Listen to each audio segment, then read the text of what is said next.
Welcome to Spectrum News at 12. I am Emedion James, coming to you live from Uyo. Let's take a look at today's major headlines.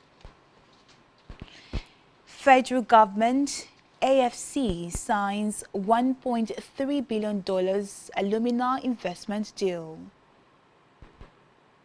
INEC to align party regulations guidelines with Electoral Act. Plus, Israeli attacks kills 31 in Lebanon. Iran strikes across regions. We'll bring you details of these stories and more in just a moment. Please stay tuned.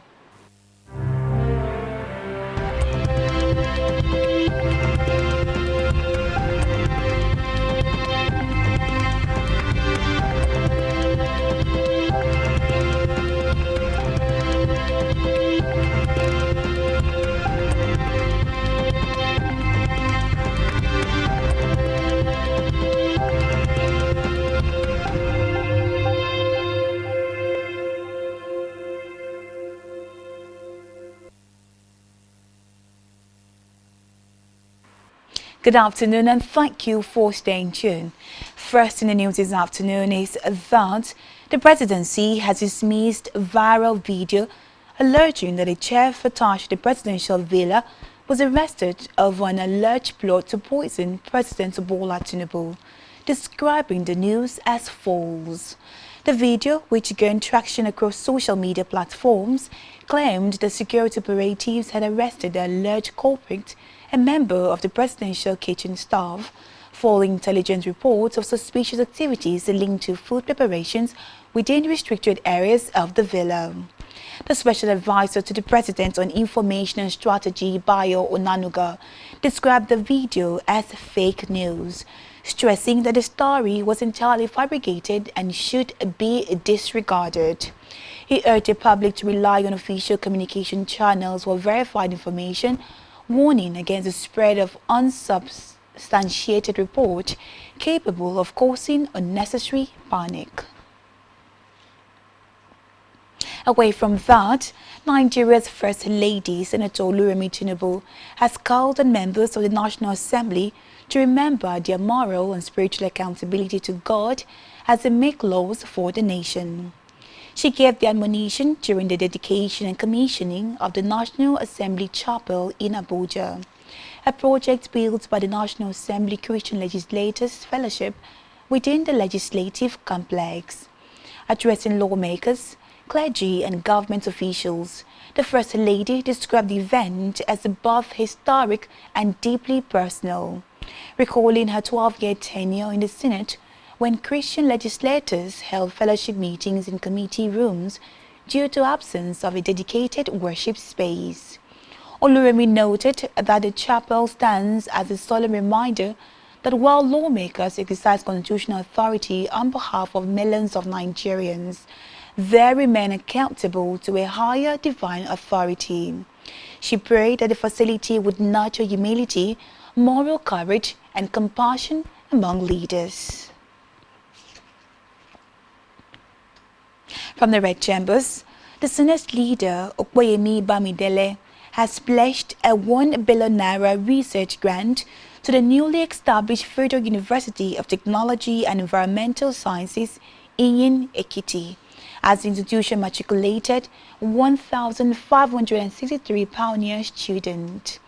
Bamidele said the donation, which will be disbursed at ₦200 million annually for 5 years, aims to support cutting-edge research and position the university as a hub for innovation and technological advancement.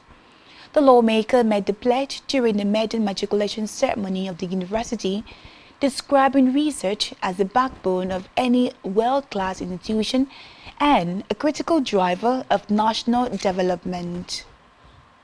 He commended President Bola Tinubu for signing the enabling bill that established the university into law in February 2025, noting that the institution would play a strategic role in enhancing Nigeria's global competitiveness. On electoral matters, The chairman of the Independent National Electoral Commission, INEC, Professor George Amipotong, has assured Nigerians that electronic transmission of election results will not be a challenge in the 2027 general election. The INEC chairman stressed that necessary measures have been put in place to ensure credible polls in 2027. Amipotong spoke during a citizens' town hall meeting organized by Civil Society Network on election integrity in Abuja. Addressing concerns over result transmission, he said the Commission has the capacity to transmit results electronically and dismiss fears of network-related problems. He further reassured Nigerians that technical hitches experienced in previous elections, particularly the 2023 general election, have been resolved. Meanwhile, the Independent National Electoral Commission, INEC, will align its political party guidelines and regulations with the recently passed Electoral Act 2026 and what it calls emerging realities.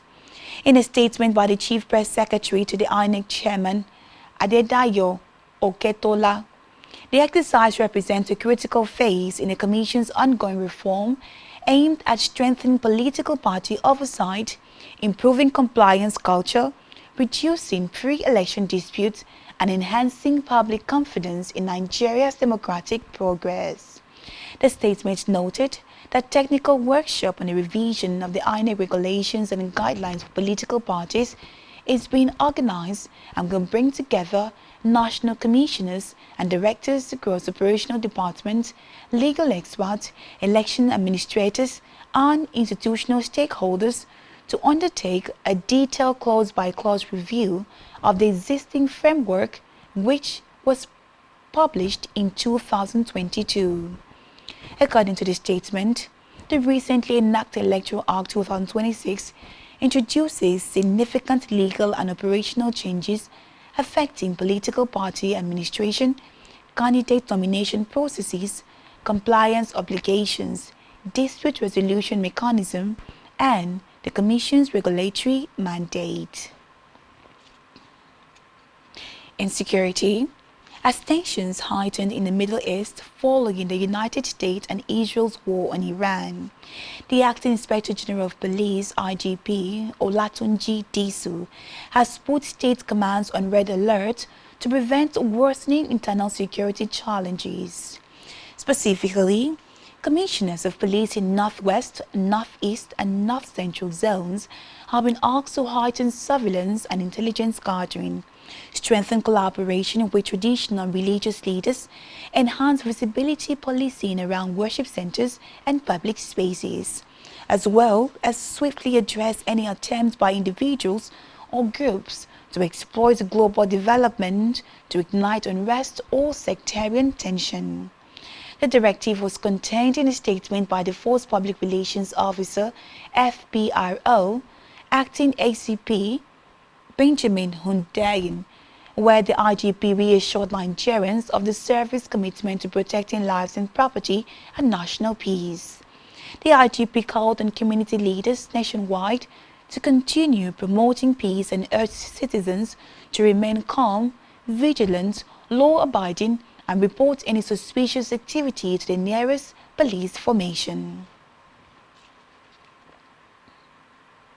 In a separate development, Lagos State Governor Babajide Sanwo-Olu of Lagos State has congratulated the General Overseer of the Redeemed Christian Church of God, RCCG, Enoch Adeboye, on the occasion of his 84th birthday. Sanwo-Olu, in a statement by Special Advisor on Media and Publicity, Boyega Akoshile, described the Reverend Cleric, who clocked 84 today, as a respected global preacher. He also noted that Adeboye's unblemished record of service in God's kingdom over several decades have made him a role model to many religious leaders and Christians. The governor further described the renowned cleric as an epitome of honesty, dedication, and selfless service, adding that as the second national president of the Pentecostal Fellowship of Nigeria, he had raised millions of committed followers of Jesus Christ within the RCCG and beyond. Let's move now to Africa, where the campaign for next month's presidential election in Congo, Brazzaville has begun, with 82-year-old President Denis Sassou seemingly assured of extending his decades in power. The career military officer first led Congo under the one-party system from 1979 to 1992 before losing the country's first multi-party elections to former Prime Minister Pascal Lissouba. He overthrew Lissouba in a civil war to return in power in 1997. Recorded earlier this month, Sanwo-Olu announced he would be seeking a new 5-year term, which, according to the Constitution, would be his last. The campaigns will end on March 13, with the first round of voting on March 15. Let's move now to the foreign scene, where Israel and Hezbollah in Lebanon have exchanged strikes as Iran conflict widens. The Lebanese Health Ministry says Israeli attacks in Beirut and southern Lebanon have killed at least 31 people, with 149 injured. Reports say that apparent Iranian strikes around the region continue, with explosions reported in Bahrain and Dubai. Meanwhile, Kuwait's defense ministry has said that as Iran pressed on with a third day of strikes in the Gulf, several American warplanes crashed in Kuwait today, but their crews survived, the statement added. The further stressed that authorities immediately initiated search and rescue operations, evacuating the crews and transporting them to a hospital for medical evaluation and treatment. He noted that their condition is stable. So on the foreign scene, China called today for a ceasefire and diplomatic talks to end the conflict in the Middle East, as it stretched into a third day. Israel and the United States have been conducting strikes on Iran and Lebanon, with the conflict extending to regional neighbors. Foreign Ministry spokeswoman Mao Ning told a news conference that the most urgent task is an immediate cessation of military operations and preventing a spread and spillover of conflict, urging a resolution through dialogue and negotiation. She also added that one Chinese citizen was killed as a result of conflict in Tehran, where Israel and the United States have been carrying out strikes in an operation that killed the Islamic Republic's supreme leader.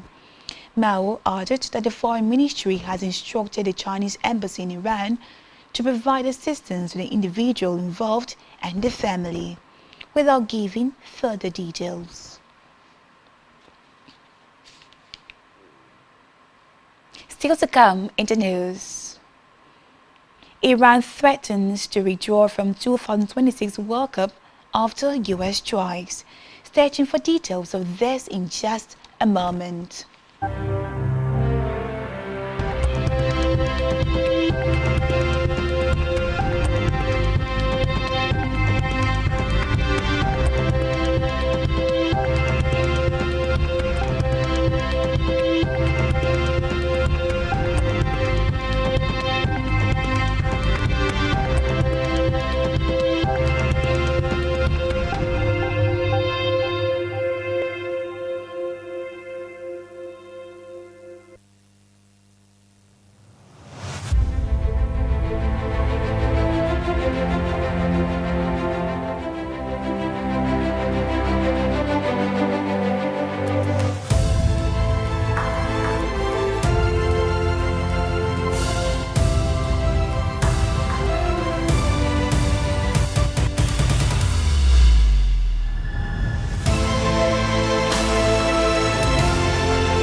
Many thanks for staying tuned. Now let's go over to the concluding part of today's stories. On a business news, the federal government has signed a $1.3 billion Foreign Direct Investment Memorandum of Understanding (MOU) with the African Finance Corporation (AFC) to jointly finance 3 projects in the country's mining sector.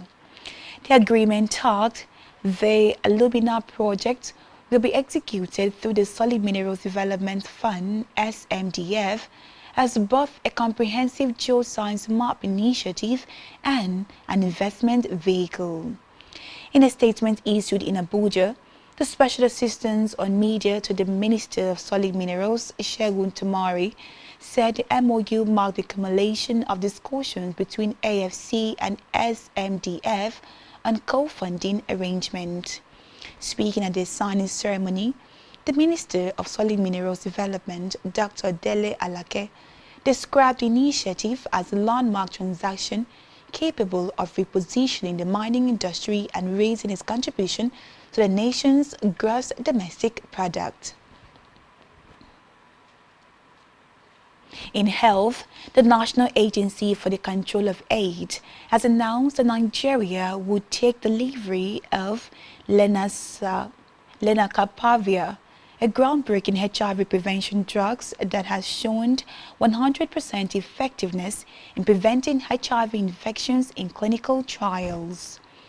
A short statement released by the head of public relations, NACA, Tony Adeboye, on Monday said the agency has secured regulatory approval with the National Agency for Food and Drug Administration and Control.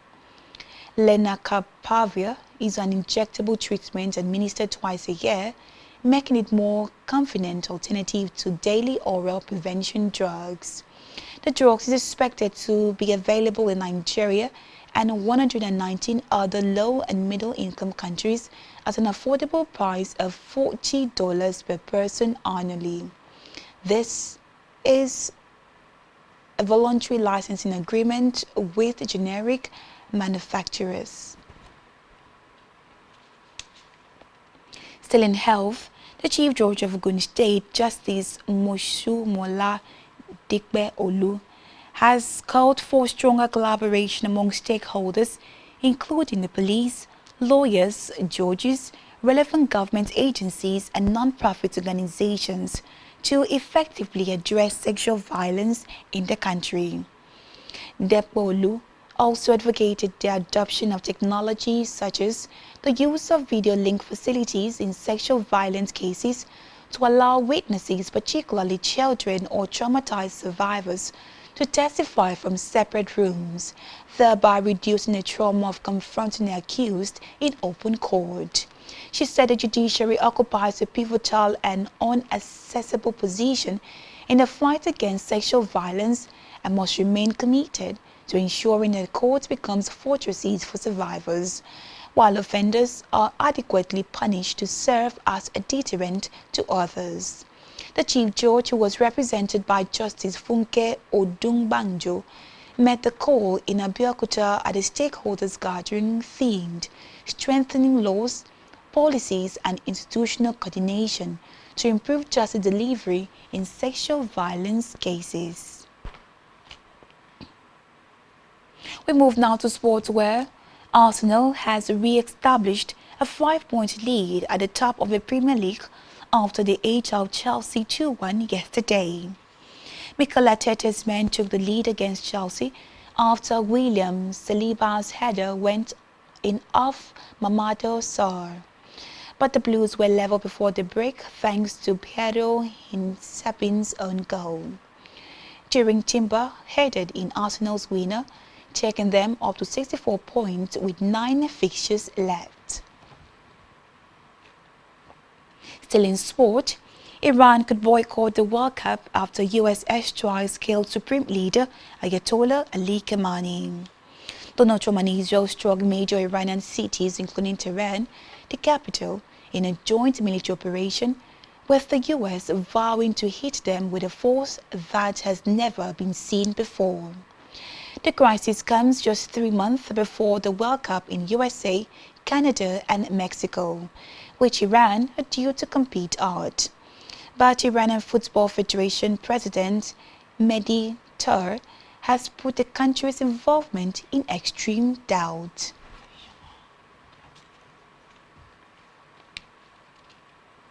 On entertainment news, the management of Michel Mokoro, popularly known as King Michi, has said that the influencer is alive, withdrawing an early announcement claiming she had died. Recall that the controversy erupted amid a heated social media clash between Michi and Very Dark Man over allegations surrounding her charitable works. The dispute reportedly resulted in the loss of Michi's business Instagram account. In a Story Live video, the influencer was seen consuming a substance believed to be a bleach product. Her management, however, said she is okay.